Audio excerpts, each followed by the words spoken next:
ओम नमो भगवते वासुदेवाय।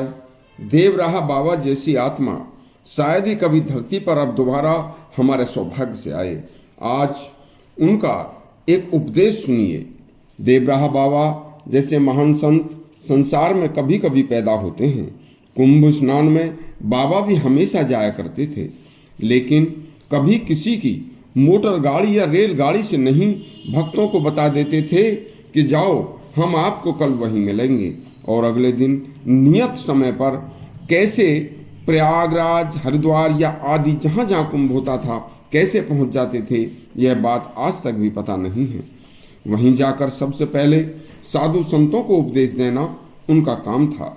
भगवान देवराहा बाबा कहते थे, हे साधु संतों, केवल लाल वस्त्र पहनने से कोई साधु नहीं बन जाता। यदि तुम साधु हुए हो तो तुम्हारा जन्म संसार के कल्याण के लिए हुआ है।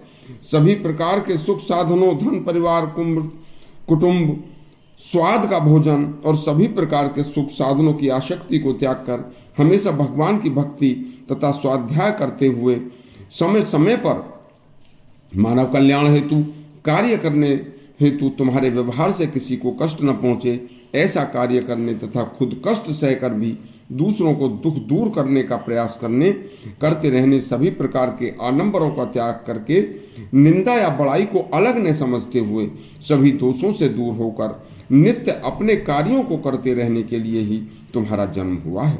जो साधु अपनी प्रशंसा सुनना चाहता है, जो कुछ आसक्ति दोष हैं वो तो छोड़े नहीं है, तो वह संत महापाप कर रहा है। अपने दोष बिना देखे दूसरों से अपनी प्रशंसा चाहता है, दूसरों में दोष निकालता है, वह महापाप है। उन्होंने संत कबीर का एक छंद सुनाया था, दोष पराये देख कर चला हसंत हसंत, अपने चैतन्य आवई जिनकी आदि न अंत। जो को निंदे साधु को संकट आवे सोय, नरक माए जामे मरे मुक्ति कबौ न हो।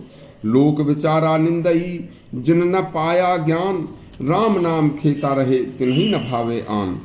देखिए, जो मनुष्य दूसरों के दोषों को देखकर हंसता है, अपने दोष तो देखता नहीं।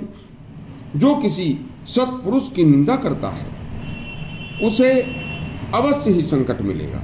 वह नरक में जन्मेगा, नरक में ही मरेगा, उसकी कभी मुक्ति नहीं होगी। जिन्हें निंदा के महान दोष का ज्ञान नहीं है, राम नाम जपने वाले को दूसरे की निंदा नहीं भाती। बाबा बोले, जो तुम्हारी निंदा करता है तुम उससे घृणा मत करो। निंदा करने वाला तो हमसे बिना कुछ लिए हमारे पाप रूपी मैल को धोकर हमें निर्मल बना रहा है। जो हमारे दोषों को हमें बता रहा है, हमें उसका उपकार करना चाहिए, उसको उपकार मानना चाहिए। उसने हमें हमारे दोषों को दूर करने का सुझाव दिया है, उसका आदर करो। अभी एक संत ने, देखिए, गंगा जी पर मात्र 50 गज गंगा जी तक बिना पालकी जाने से मना कर दिया था, जिससे उनके प्रति लोगों में उनकी आस्था में बहुत कमी आई। संत का और पालकी का क्या संबंध? अरे संत तो सुखों से विरक्त होकर संत बने हैं। यदि आपको यह भगवान देवराहा बाबा का संतों के ऊपर उपदेश अच्छा लगा हो तो हमारा चैनल सब्सक्राइब करें और घंटी दबाएं। धन्यवाद।